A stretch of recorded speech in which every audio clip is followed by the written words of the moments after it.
Hello दोस्तों, नमस्कार। स्वागत है आप सभी का आपके अपने channel result with Gautam sir पर। तो कैसे हैं आप सभी लोग? आशा करता हूं कि आप सभी लोग अच्छे होंगे, बेहतरीन तरीके से आपके अपने एग्ज़ाम की तैयारी कर रहे होंगे। क्योंकि अभी हमने थोड़ा सा 15 से 20 मिनट का लाइव सेशन लिया था, उसमें आप कुछ लोग जुड़े थे। तो मैंने आपको बताया था कि इन दिनों परीक्षाओं में आपको क्या करना है और कैसे आपको टाइम समय को मैनेज करना है, किस प्रकार से आपको रिवीजन करना है। तो आप वो लाइव सेशन की प्लेलिस्ट बनी है, उसमें आप लोग देख सकते हैं। तो आज की जो क्लास है आपकी, जैसा कि आप लोग इवेंट में देख पा रहे होंगे कि जो हमारा मुगल काल चल रहा था, मैंने आपको बताया था कि मुगल काल की स्थापना बाबर करता है और बाबर के बाद में उसका बेटा आता है हुमायूं। तो जब हम बात करते हैं हुमायूं की, तो हुमायूं क्या था, जब बाबर की मृत्यु होती है वर्ष 1930 में, तो उसके बाद में उसका बेटा जो होता है हुमायूं शासक बनता है, शासक करता मतलब शासक बनता है और आगरा की गद्दी पर मतलब विराजमान होता है, बैठता है और सिंहासनासीन होता है। हम बात कर रहे थे आपके हुमायूं की, तो हुमायूं का जो टाइम पीरियड होगा हम उसके बारे में देखेंगे और हुमायूं ने किस प्रकार से अपनी सत्ता को स्थापित किया, कहाँ कहाँ और किसको राजधानी बनाया।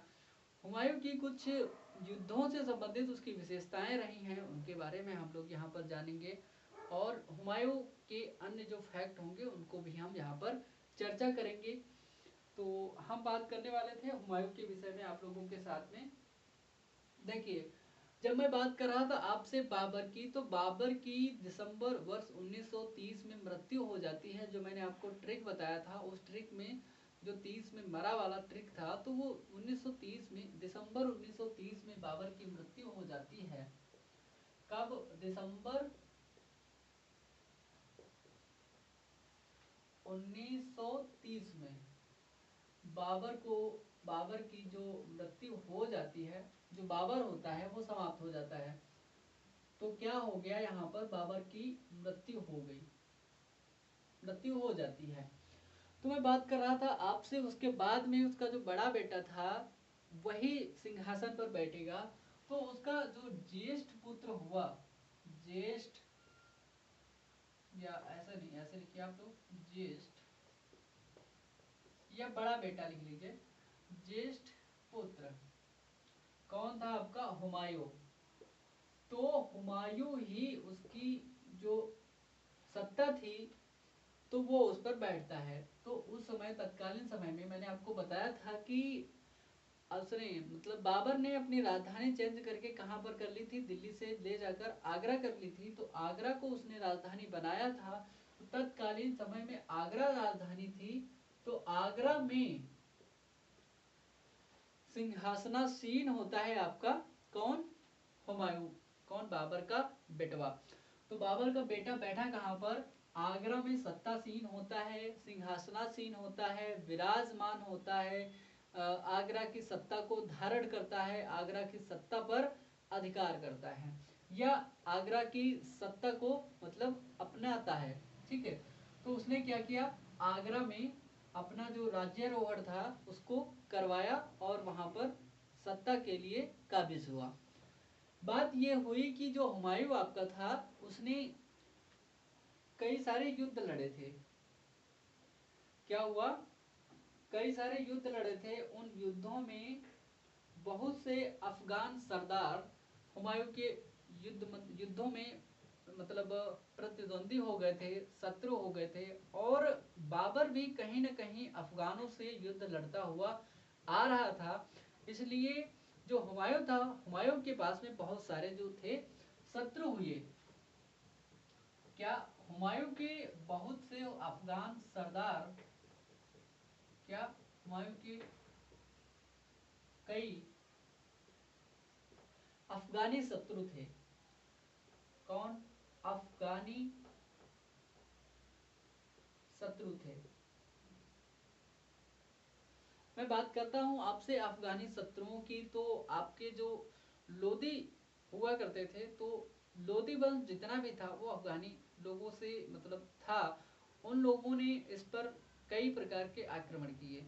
फिर उसके बाद में शेर खां का नाम आपने सुना होगा, तो शेर शाह जो हुआ, शेर खां जो हुआ, शेर शाह की उपाधि धारण करता है हुमायूं को हराने के बाद में। तो वो जो शेर शाह था वो भी अफगान था, उसने भी हुमायूं को पराजित किया और दिल्ली की सत्ता से उसको क्या किया, मतलब ये भी इसके कई सारे शत्रु थे, किसके, हुमायूं के बहुत से शत्रु हुए। और इस बीच में क्या हुआ, इसी बीच में आपका लोदी वंश का जो हुआ करता था आपका महमूद लोदी, इसी बीच में महमूद लोदी क्या करता है,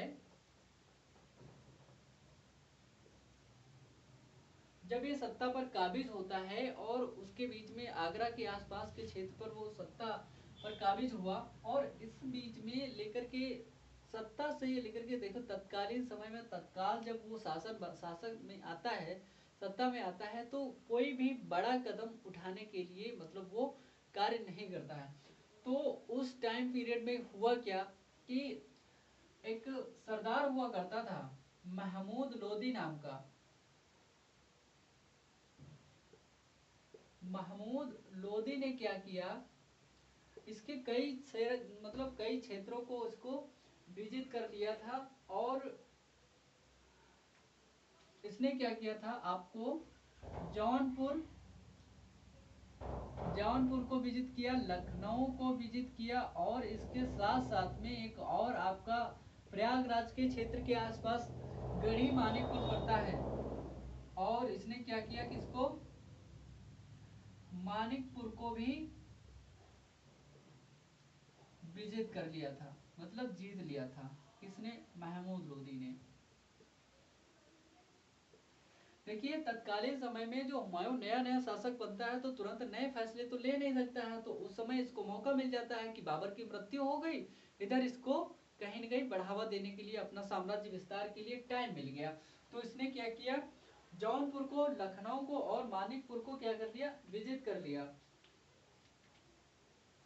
अब होता क्या है, लेकिन हुमायूं भी काफी ठीक ठाक व्यक्ति था, योद्धा था, क्योंकि बाबर के कई सारे युद्धों में जितने भी युद्ध बाबर ने किए उनमें सब में कहीं न कहीं सहयोग किसका था, हुमायूं का रहा था।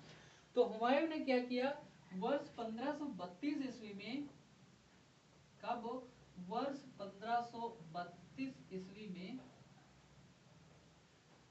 कब, वर्ष 1532 ईस्वी में इसका एक युद्ध होता है, किसके साथ में, महमूद लोदी के साथ में।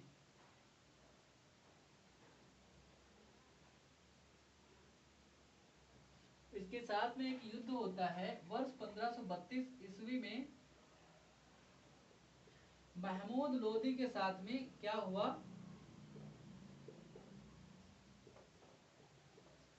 युद्ध होता है, किसका, आपका हो जाता है, किसका, आपका हुमायूं का युद्ध हो जाता है। अब हुमायूं ने क्या किया, इसको युद्ध में हरा दिया, हुमायूं ने, हुमायूं ने इसको युद्ध में क्या कर दिया, पराजित कर दिया, और पराजित करके अपने क्षेत्र पर पुनः सत्ता पर जो हुमायूं आपका था वो काबिज हो गया। इसको क्या मिली, ये यहाँ से हार का इसको मुंह देखना पड़ा, और ये हार गया, और वहां से क्या हुआ, इसने क्या किया, अपना जो सत्ता थी इसकी उससे छोड़ दिया ये, क्योंकि जब हार जाता था कोई भी शासक तो उसको सत्ता अपनी छोड़नी पड़ती थी, ये आपको पता होगा बहुत अच्छे से। और उसके कई सारे जो क्षेत्र विजित करता था, जो शासक हुआ करता था, वो उसके कई सारे क्षेत्रों को विजित करके मतलब अपने साम्राज्य में मिला लेता था। तो ये यहाँ तक आपकी बात हो गई। उसके बाद में मैं बात कर रहा था आपसे, जब ये हार गया तो इसकी जो हुमायूं था उसकी लड़ाई किससे होती है, आपकी शेर शाह से होती है, मतलब शेर खां से होती है। शेर शाह पहले स्टार्टिंग में, शुरुआत में बिहार के आसपास के क्षेत्र में, छोटे छोटे रीजन्स में वो मतलब पहले तो ये सेनापति हुआ करता था, सेना में भर्ती हुआ, सेना में भर्ती होने के बाद में अपनी योग्यता के आधार पर, सेना में भर्ती होने के साथ ही अपनी योग्यता के आधार पर ये होता क्या है सेनापति बनता है और सेनापति बनने के बाद में अपनी खुद की जो सत्ता होती है उसको स्थापित करता है। और उस सत्ता को स्थापित करने के बाद में होता क्या है, जो आपका शेर शाह सूरी होता है मतलब हुमायूं को टक्कर देता है। क्योंकि दिल्ली का सॉरी आगरा का शासक तत्कालीन जो राजधानी हुआ करती थी आगरा हुआ करती थी, दिल्ली मतलब राजधानी नहीं थी, क्योंकि बाबर ने ही उसको ट्रांसफर कर दिया था आगरा को। तो इसने क्या किया, हुमायूं क्या था, एक युद्ध लड़ता है हुमायूं ने। कब? 1500 आपका 39 में हुमायूं ने क्या किया, हुमायूं ने आपका 1539 ईस्वी में 1539 ईस्वी में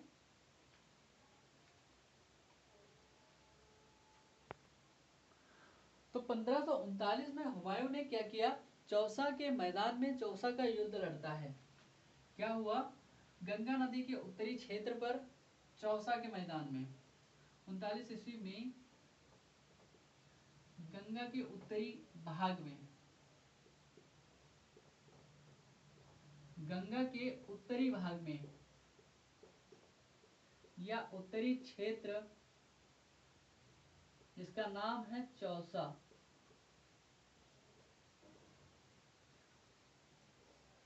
चौसा का युद्ध लड़ा किसके साथ में, चौसा का युद्ध हुमायूं लड़ता है किसके साथ में, शेर खां के साथ में। शेर खां देखिए कहीं न कहीं वो भी एक काबिल इंसान था, काबिल और कहीं न कहीं होशियार चतुर एक सेनापति था, हुआ करता था। क्योंकि बाबर ने अपने बेटे हुमायूं को पहले ही बता दिया था कि जो आपका शेर खां है, शेर खां से बेटा बच के रहना, क्योंकि वो तुमको कभी भी दबोच सकता है। क्योंकि हुमायूं के बारे में बाबर जानता था कि इसके अंदर इतनी क्षमता और ताकत नहीं है, ये उतना होशियार नहीं है मेरा बेटा कि शेर खां जैसे मतलब तेज और तर्रार मतलब सेनापति के सामने अगर टिक पाए। तो उससे उसने बोल दिया था पहले ही बाबर ने कि बेटा इससे बच करके तुमको रहना है या सत्ता करनी है, संभालनी है। तो इसने क्या किया, 1539 ईस्वी में चौसा का युद्ध लड़ा। मैं आपको रिवीजन करवा दूं, जैसे ही 1530 में दिसंबर माह में बाबर की मृत्यु होती है और हुमायूं सत्ता में काबिज हुआ, और उसी समय उसके मतलब अफगानी तो उसके शत्रु हुआ ही करते थे, क्योंकि बाबर आता ही अफगान की ओर से था और वहां से कई सारे शासकों के क्षेत्रों को विजित करता हुआ आया था। इसलिए इनके जो सही मतलब सल्तनत थी, इसी सल्तनत में ही इनके पहले से दुश्मन थे, इनके बाप के दुश्मन, इनके पिता के दुश्मन जो रहे उनके बेटों के भी दुश्मन हो गए। तो इनके दुश्मनों ने क्या किया, कई सारे इनके दुश्मन बन गए। महमूद लोदी हुआ, महमूद लोदी ने क्या किया, इनके कई सारे क्षेत्रों जैसे कि आपका लखनऊ, मानिकपुर और जौनपुर जैसे अच्छे ठीक ठाक मतलब जहां से टैक्स आ सकता था उन क्षेत्रों को उसने जीत लिया। और हुमायूं ने क्या किया फिर 1539 में मतलब एक युद्ध लड़ा किसके साथ में, चौसा का युद्ध लड़ता है, और ये होता है आपका शेर खां के साथ में।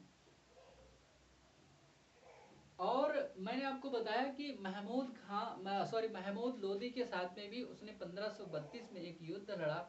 उस युद्ध में महमूद लोदी को पराजित करके वो मतलब भाग जाता है वहां से युद्ध से। तो ये जो युद्ध होता है चौसा का युद्ध, इसकी जब हम बात करते हैं तो उसने क्या किया था, हुमायूं ने चौसा का युद्ध, चौसा के युद्ध को हुमायूं ने चौसा का युद्ध हुमायूं ने किसके साथ में लड़ा था, हुमायूं ने शेर खां के साथ में लड़ा। जब शेर खां के साथ लड़ा,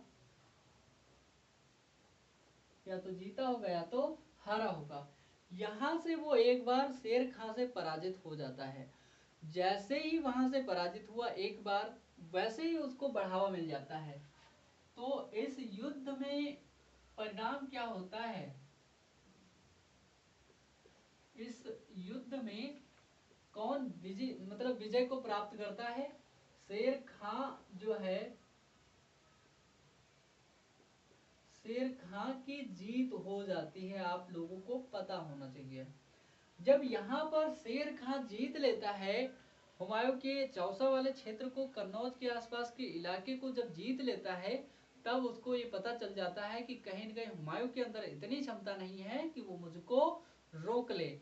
इसीलिए वो फिर से मतलब बिलग्राम के युद्ध में उसको ललकारता है, और बिलग्राम के युद्ध में उसको पराजित करने के बाद में, बिलग्राम आपके मतलब हरदोई डिस्ट्रिक्ट में है, वहीं पर पड़ता है। उसके वहां के युद्ध में जो है इसको पराजित करता है, और पराजित करने के बाद में क्या होता है, शेर शाह जो होता है आगरा का सिंहासन खुद के नाम कर लेता है, और फिर वो वहां पर अपनी खुद की सत्ता जो है काबिज करता है। और इस युद्ध को जीतने के बाद में करता क्या है, वो शेर शाह की उपाधि से खुद को नवाजता है।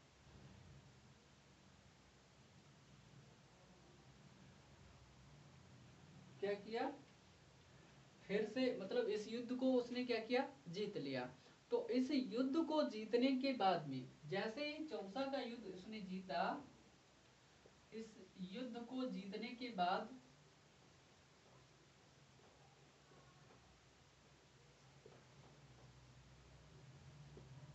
या इस युद्ध को जीतने के उपलक्ष्य में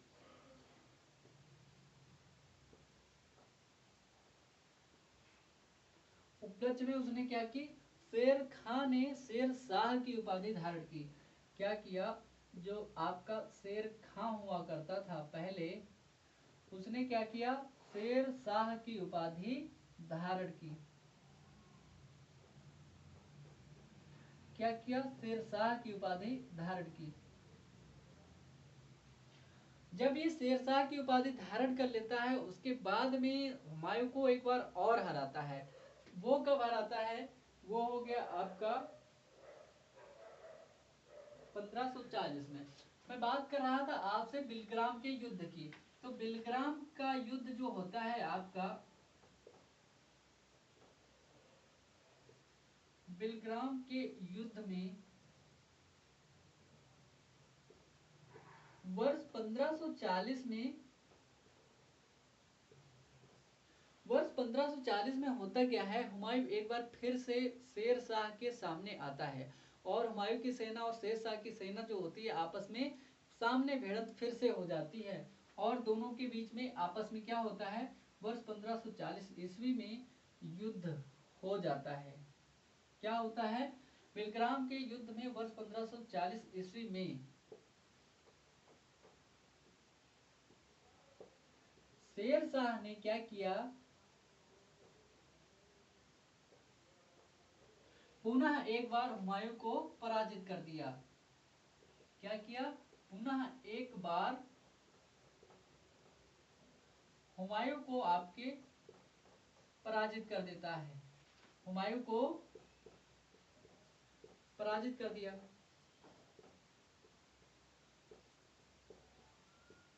ठीक है भाई, इसने क्या किया, फिर से एक बार हुमायूं को पराजित कर दिया।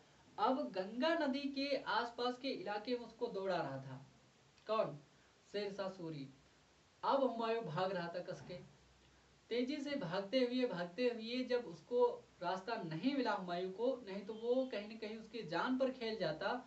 शेरशाह सूरी इतना गुस्साया हुआ था कि हुमायूं को तहस नहस करके हत्या ही शायद कर देता, लेकिन हुमायूं ने जान बचा करके अपनी किसमें कूद गया, गंगा नदी में कूद जाता है। और गंगा नदी में कूदने के बाद में उसको एक नाव वाले व्यक्ति, जिसको भिश्ती कहते हैं, उस भिश्ती ने क्या किया, उसको उसकी जान को बचा दिया, उसको उस पार छोड़ दिया।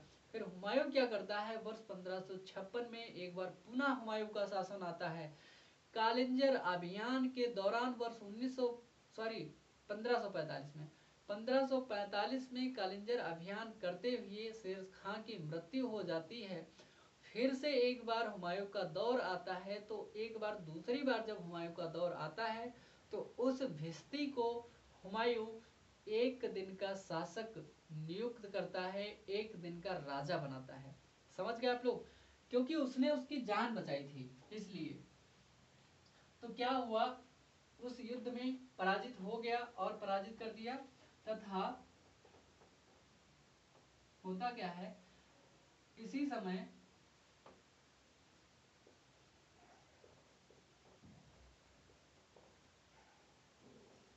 समय जब हुमायूं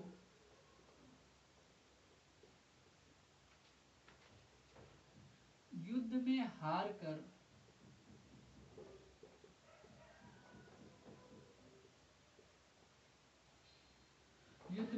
कर अपनी जान बचाने के लिए क्या कर रहा था, अपनी जान बचाने के लिए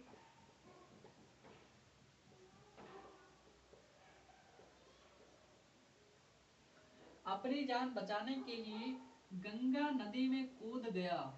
क्या की, गंगा नदी में इसने छलांग लगा दी।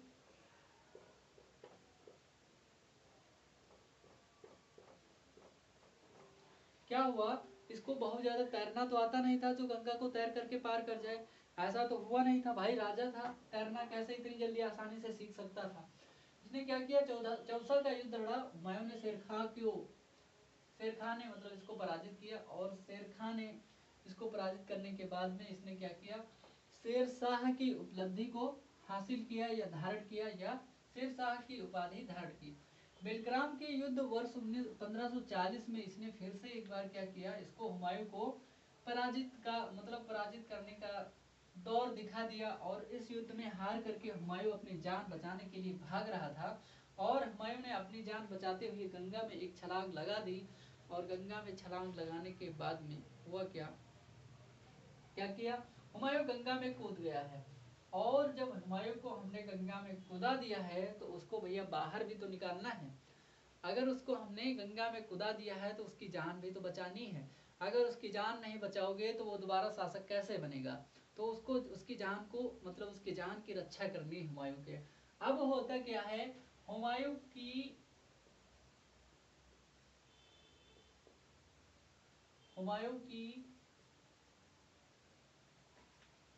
रक्षा या सुरक्षा एक भिस्ती क्या करता है, हुमायूं की रक्षा एक भिस्ती या मदद एक भिस्ती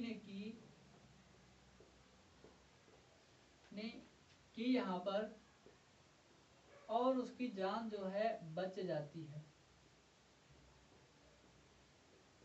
उसकी जान जो है बच गई। ठीक है, मतलब हुमायूं जिंदा बच गया, जान बच गई। होता क्या है, वर्ष 1540 में जब हुमायूं यहाँ से निकला और भाग गया, अफगानिस्तान की ओर गया, इसने बारात कर ली, अपनी शादी कर ली हमीदा बानो सॉरी हाँ हमीदा बानो बेगम से। तो इसने शादी कर ली। तो जब इसने शादी कर ली तो यह अकबर का जन्म होता है।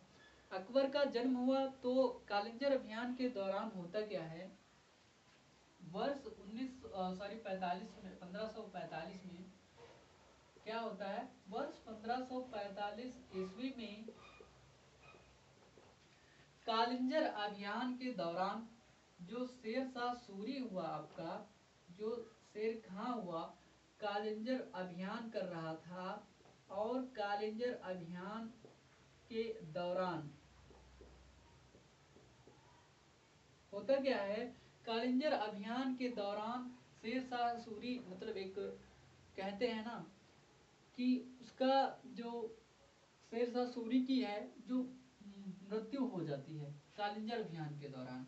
क्या हो जाता है, शेरशाह सूरी या शेर खां की मृत्यु हो गई।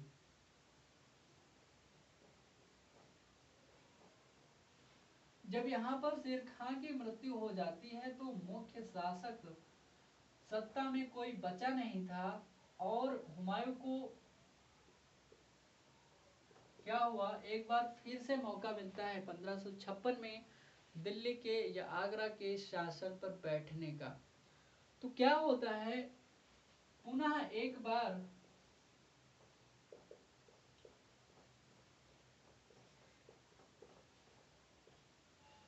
हुमायूं क्या होता है, हुमायूं आगरा की सत्ता पर आसीन होता है। आगरा की सत्ता पर 1556 ईस्वी में गद्दी पर बैठा या आसीन हुआ।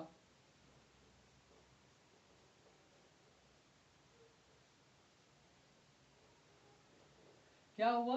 फिर से एक बार वहां पर बैठ गया।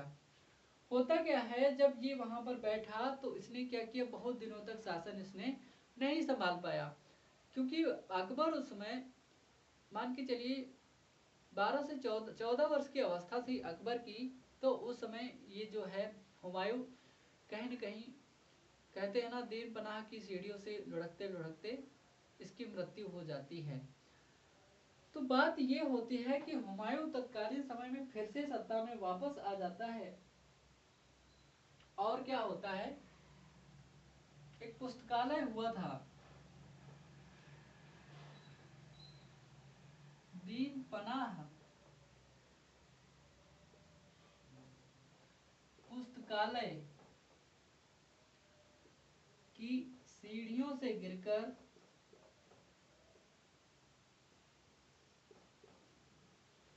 सीढ़ियों से गिरकर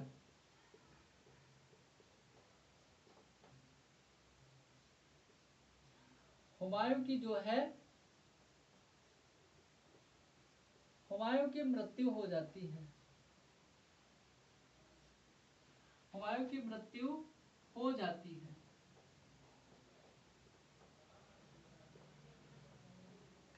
अब बात क्या थी, जब हुमायूं की मृत्यु हो गई तो फिर उसका बेटा ही बनेगा राजा। मुगल शासक कौन बनेगा? अब आएगा आपका अकबर। तो अकबर को हम अगली क्लास में देखेंगे। तब तक के लिए हुमायूं के बारे में जो अन्य जो हमारी जानकारी है उसको हम लोग देख लेते हैं। हुमायूं एक कैसा इंसान था, कैसा व्यक्ति था, योद्धा था, कैसा व्यक्ति था, उसका व्यक्तित्व हम देख लेते हैं। तो क्या किया, हुमायूं जब गंगा नदी में कूदा तो उसकी एक रक्षा कर दी किसने? एक भिश्ती ने। और उस भिश्ती को हुमायूं ने क्या किया, बाद में एक साल के लिए सत्ता, मतलब सॉरी, एक दिन के लिए राजा बना दिया। और एक बार पुनः जब कालिंजर अभियान के दौरान शेर खां की मृत्यु हो जाती है तो एक बार पुनः 1556 ईस्वी में हुमायूं को आगरा की या दिल्ली की सत्ता पर आसीन होने का एक बार फिर से मौका मिलता है। और वो आसीन भी होता है। आसीन होने के बाद में करता क्या है, कहीं न कहीं वो कुछ समय तक शासन करता है और उसके बाद में दीन पनाह की सीढ़ियों से लुढ़क कर या गिर कर उसकी मृत्यु हो जाती है। मैं आपसे बात कर रहा था अब उसके आगे की बात। हुमायूं इंसान एक कामिल, मतलब हुमायूं को एक उपाधि दी जाती है। वो उपाधि दी गई थी किसके द्वारा? देखिए, बात ये थी कि जो हुमायूं था आपका, उसको इंसान एक कामिल कहा जाता था। इंसान एक कामिल क्यों कहा जाता था? क्योंकि एक आपके लेखक हुए, नाम सुना होगा आपने अबुल फजल का, ठीक है, अरबी लेखक, अरबी विद्वान। तो अबुल फजल ने क्या किया, जो हुमायूं है ना, अबुल फजल ने हुमायूं को, अबुल फजल ने हुमायूं को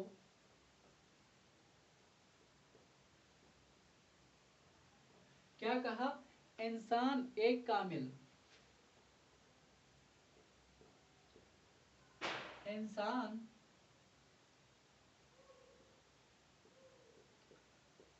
एक कामिल।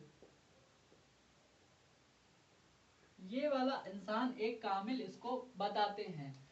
इस इंसान एक कामिल का अर्थ होता है आपका, इसका जो अर्थ होता है वो क्या होता है? इंसान एक कामिल का अर्थ होता है आपका एक संपूर्ण व्यक्ति। क्या था? एक संपूर्ण व्यक्ति जो हुमायूं का व्यक्तित्व था वो एक संपूर्ण व्यक्ति के रूप में था। ऐसा कौन कहता है? आपके अबुल फजल कहते हैं। अबुल फजल के अनुसार जो हुमायूं हुआ एक संपूर्ण व्यक्ति था। लेकिन ऐसा होता है इतिहास में, आपने कुछ सुना होगा कि इतिहासकार कुछ लोग कहते हैं कि हुमायूं सही समय पर सही निर्णय ना ले पाने वाला कमजोर शासक हुआ। कैसे? क्योंकि उसकी एक कमी पकड़ी जाती है। लेकिन कुछ इतिहासकारों का कहना है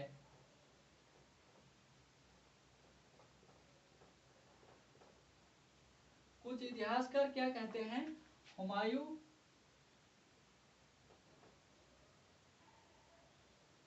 सही समय पर क्या बताते हैं? सही समय पर सही निर्णय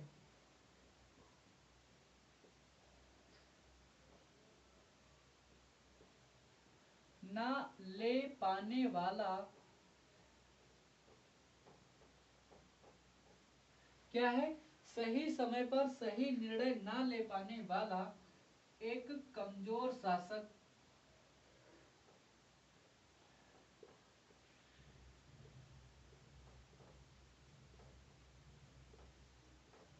एक कमजोर शासक था। ये लोग क्यों कह रहे हैं इसको कमजोर शासक? उसके पीछे का एक रीजन, सिर्फ एक ही रीजन है कि हुमायूं ने जैसे ही दोबारा सत्ता में आता है अपने चारों भाइयों में जो है सत्ता का बंटवारा आराम से कर दिया था। उसके बाद में होता क्या है कि इसकी जो सत्ता होती है कमजोर हो जाती है, और कमजोर होने के साथ में ये इसकी सबसे बड़ी भूल होती है। इसीलिए इतिहासकार और अंग्रेज इतिहासकार कहते हैं कि हुमायूं कहीं न कहीं सही समय पर सही निर्णय न ले पाने वाला एक कमजोर शासक साबित होता है, या एक कमजोर शासक था। उसके बाद में हम बात करते हैं कि आपके एक इतिहासकार हैं, उनका नाम शायद आपने सुना ही होगा, लेन पूल नाम के। तो लेन पूल कहते हैं, क्या कहते हैं लेन पूल? लेन पूल के अनुसार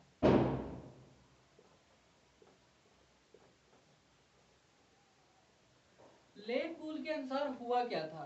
लेन पूल कहते हैं कि हुमायूं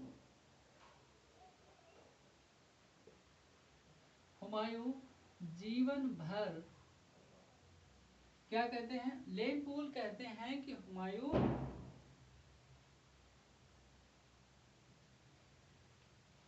लेन पूल के अनुसार हुमायूं जीवन भर लड़खड़ाता रहा। क्या? लड़खड़ाता रहा, ऐसी भाषा बताते हैं लोग इतिहासकार। लड़खड़ाता रहा और अंत में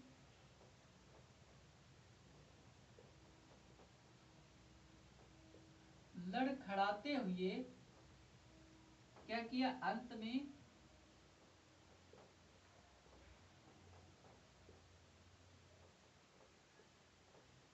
हुए अपनी जान दे दी। क्या कि अपनी जान दे दी, मतलब वो मृत्यु को प्राप्त हो गया। क्योंकि उसने क्या, जीवन भर वो लड़खड़ाता रहा। जैसे ही कहते हैं कि 1539 में उसका चौसा का युद्ध होता है, युद्ध होने के बाद में 1540 में भी युद्ध वो हार गया। उसके बाद में उसका जीवन एक लड़खड़ेपन से चालू होता है, लड़खड़ाता हुआ 1556 तक जाता है। 1556 में दीन पनाह की सीढ़ियों से, एक दीन पनाह पुस्तकालय हुआ करता था, उसकी सीढ़ियों से लुढ़कता हुआ लड़खड़ाता हुआ आकर के अंत में उसकी सांसें जो होती हैं थम जाती हैं। ये कहते हैं आपके इतिहासकार लेन पूल। लेकिन जो आपका अबुल फजल हुआ करता था, अबुल फजल ऐसा नहीं मानता था। अबुल फजल कहता है, क्योंकि अबुल फजल तत्कालीन समय में भी मतलब एक विद्वान के रूप में था आपका। अबुल फजल कहते हैं कि हुमायूं ना, अबुल फजल अबुल फजल के अनुसार हुमायूं एक रहमदिल इंसान था। कैसा? हुमायूं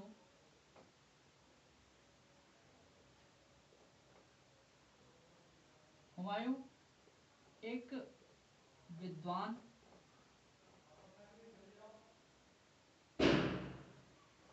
तथा रहमदिल इंसान था। यह अच्छा योद्धा भी था। वह अच्छा योद्धा था। तो इन्होंने क्या बताया? अबुल फजल ने बताया आपको दिखाई दे रहा है ना? शायद ये नहीं दिखाई दे रहा है आपको, कोई दिक्कत नहीं, हम आपको ऊपर लिख देते हैं। अबुल फजल के अनुसार क्या होता है? अबुल फजल ने हुमायूं को क्या बताया? इंसान एक कामिल की उपाधि देता है अबुल फजल को, और एक इसका अर्थ क्या होता है? एक संपूर्ण व्यक्ति। कुछ इतिहासकार हुमायूं को सही समय पर सही निर्णय ना लेने वाला कमजोर शासक कहते हैं, ना ले पाने वाला कमजोर शासक कहते हैं। उसमें से लेनपूल कहते हैं कि हुमायूं जीवन भर लड़खड़ाता रहा और लड़खड़ाते हुए अंत में अपने जीवन का अंत कर लेता है, अर्थात जीवन लीला को अपनी समाप्त कर लेता है। क्या होता है? लेकिन अबुल फजल एक और स्टेटमेंट देते हैं इसके विषय में। कहते हैं, कौन कहता है? अबुल फजल कहते हैं कि हुमायूं एक अच्छा रहमदिल इंसान था। हुमायूं एक क्या कहता है? अच्छा और रहमदिल इंसान था। कैसा इंसान था? रहमदिल। रहमदिल का मतलब होता है अपने अंतरात्मा का सीधा साधा ठीक ठाक व्यक्ति, जो कहीं न कहीं आपको किसी भी अनुचित तरीके से परेशान नहीं करता है। और रहमदिल का मतलब ये होता है कि व्यक्ति के अंदर इतनी क्षमता है कि आपकी समस्या को सुन सके, अगर उससे बनता है तो वो आपकी समस्या में समाधान कहीं न कहीं आपको उचित बता सके या दे सके। अगर उसके पास में कुछ आपको समाधान को लेकर के कुछ होता है तो वो भी आपको मतलब प्रदान कर सके, तो होता है रहमदिल। और तथा अच्छा योद्धा बताते हैं। क्या बताते हैं? अच्छा योद्धा था। कौन? हुमायूं था। ये किसके अनुसार है? आपके अबुल फजल के अनुसार ऐसा कहते हैं आपके अबुल फजल। क्या बताता है आपका अबुल फजल? कि वो एक अच्छा रहमदिल इंसान था और एक अच्छा योद्धा भी हुआ। इसीलिए वो कहते हैं कि उसने सबसे पहले देखिए क्या किया काम हुमायूं ने। वो अच्छा इसलिए बताते हैं क्योंकि हुमायूं सत्ता में आते ही सत्ता में आते ही अपने चारों भाइयों में साम्राज्य को क्या करता है? चारों भाइयों में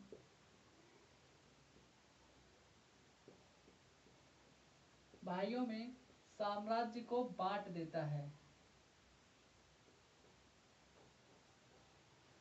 साम्राज्य को बांट देता है आपका।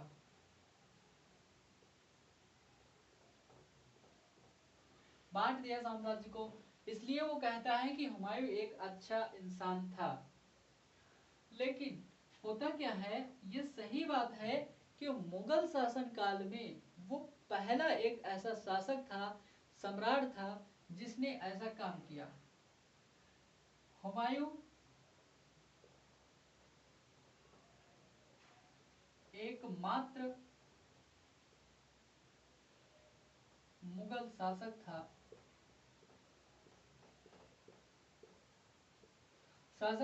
जिसने ऐसा काम किया। मतलब जिसने भाइयों में अपनी सत्ता को विभाजित कर दिया, ऐसा कार्य किया। ठीक है,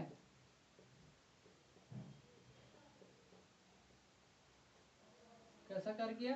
सत्ता को अपने भाइयों में बराबर के रूप में विभाजित कर दिया। मेवाड़ की एक महारानी हुआ करती थी, तत्कालीन समय में उनके ऊपर आक्रमण होता है और आक्रमण से सुरक्षा के लिए उन्होंने, इनका नाम होता है राजमाता कर्णवती। तो राजमाता कर्णवती करती क्या है, हुमायूं को अपने भाई के रूप में स्वीकार करके हुमायूं को राखी भेजती हैं और बहादुर शाह का आक्रमण होता है तत्कालीन समय में। तो उनके आक्रमण से बचाव के लिए राजमाता, मेवाड़ की राजमाता कौन थी? मेवाड़ की राजमाता कर्णवती।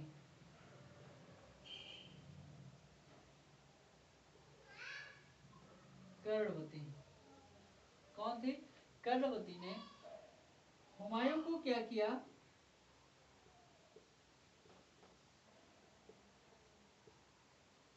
हुमायूं से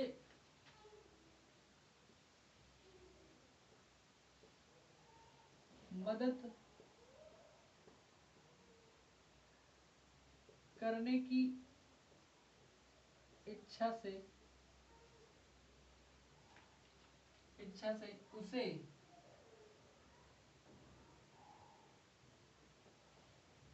राखी भेजी। उसमें हुमायूं ने क्या किया, तथा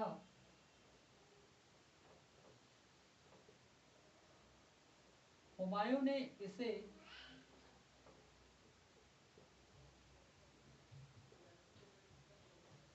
पूर्ण करने का, मतलब उनकी इच्छा को पूरा करने का, संपूर्ण मतलब पूरा करने का खूब प्रयास किया। क्या किया? उन्होंने जो इच्छा जाहिर की थी उसे पूरा करने का, पूर्ण करने का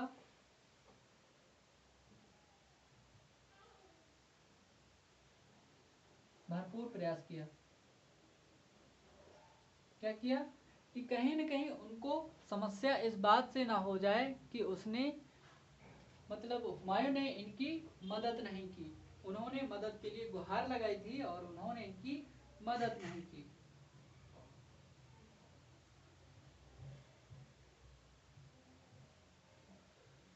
अब मैं आपसे बात कर रहा था कि जो आपका अबुल फजल हुआ, अबुल फजल ने हुमायूं को एक अच्छा और रहमदिल शासक घोषित कर दिया था, बता दिया था कि वो अच्छा विद्वान व्यक्ति था और अच्छा योद्धा भी था। उसने एक, ये तो इतिहास में कहीं न कहीं गलत नजरिए से देखा जाएगा कि उसने अपने भाइयों, चारों भाइयों में सत्ता को जो है विभाजित कर दिया था। ये उसकी गलत कहीं न कहीं कृत्य रहा, जो उसकी सत्ता को समाप्त करने वाला एक कृत्य माना जा सकता है। राजमाता, मेवाड़ की राजमाता हुआ करती थी कर्णवती ने हुमायूं से सुरक्षा करने के लिए बात कही थी, क्योंकि आपका जो बहादुर शाह हुआ करता था, तो बहादुर शाह उनके ऊपर आक्रमण कर रहा था, वो उन्होंने सुरक्षा की गुहार हुमायूं से लगाई। तो हुमायूं ने क्या किया, भरसक प्रयास किया कि उनकी सुरक्षा को, रक्षा को पूरा किया जाए। उनके जो राखी उन्होंने भेजी थी, उनके इस राखी के बंधन को मतलब सम्मान दिया जाए। तो उसने ऐसा भी करने को भी, मतलब कार्य भी ऐसा उसने किया भी था। लेकिन मैं जब बात कर रहा था आपके एक भिस्ती की, तो भिस्ती को एक दिन का राजा बना देता है वो, एक दिन का सम्राट या राजा बनता है आपका कौन? भिस्ती। तो भिस्ती यहाँ पर आपका राजा बन गया, क्योंकि उसने उसको वचन दिया था कि अगर तुम मुझको बचा लोगे तो मैं तुमको कहीं न कहीं अगर सत्ता में आया तो आपको एक दिन का राजा घोषित करूंगा। तो उसने ऐसा काम भी किया। ठीक है,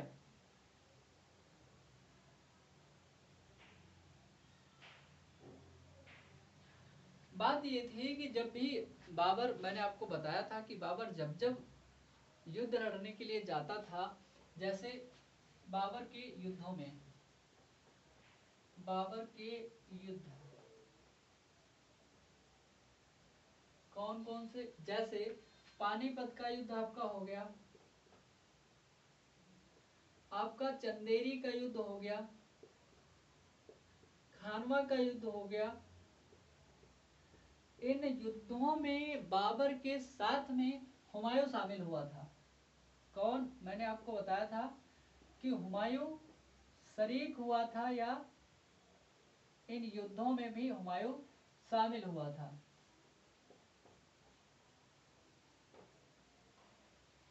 यहाँ पर हुमायूं जो है शामिल हुआ। होता क्या है, जब हुमायूं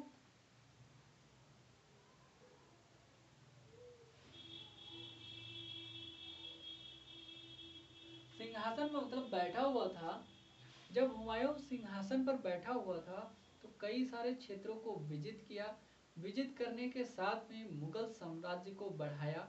जैसे कि चुनारगढ़ एक क्षेत्र हुआ करता था आपका, चुनारगढ़ को, दोहरिया को और कलिंग जैसे क्षेत्रों को उसने विजित किया और विजित करने के बाद में अपने साम्राज्य का हिस्सा उनको बना लिया। तो क्या किया हुमायूं ने, इसको भी आप लोग नोट कर लें, हुमायूं ने क्या किया, चुनारगढ़, कलिंग को जीत लिया, दोहरिया,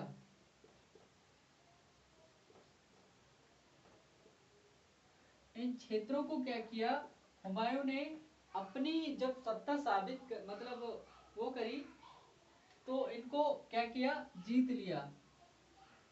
एक और क्षेत्र हुआ करता था आपका मच्छीवाड़ा, मच्छीवाड़ा और सरहिंद एक क्षेत्र हुआ करता, सरहिंद के इलाके को भी इसने क्या कर दिया था, जीत लिया था। सरहिंद के इलाकों को इसने क्या किया, जीत लिया।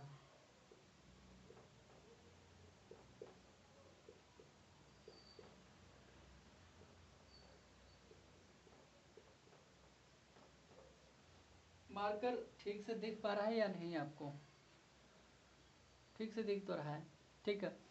मैं बात कर रहा था आपसे चुनारगढ़, कलिंग, दोहरिया, मच्छीवाड़ा और सरहिंद जैसे क्षेत्रों के इलाकों को इसने क्या किया, विजित कर लिया, जीत लिया और अपनी यहाँ पर सत्ता को काबिज किया। काबिज करने के बाद में उसका बेटा आ जाएगा 1556 में, जैसे इसकी मृत्यु हो जाती है उसका बेटा आ जाएगा बाबर, और सॉरी अकबर। तो अकबर के बारे में हम लोग कल की क्लास में पढ़ेंगे। आज आपका हुमायूं का टॉपिक यहाँ पर समाप्त होता है। अगर हुमायूं से संबंधित आपका कोई भी प्रश्न रहता है तो आप लोग कमेंट बॉक्स में करेंगे तो उसका रिप्लाई हम आपको जरूर देंगे।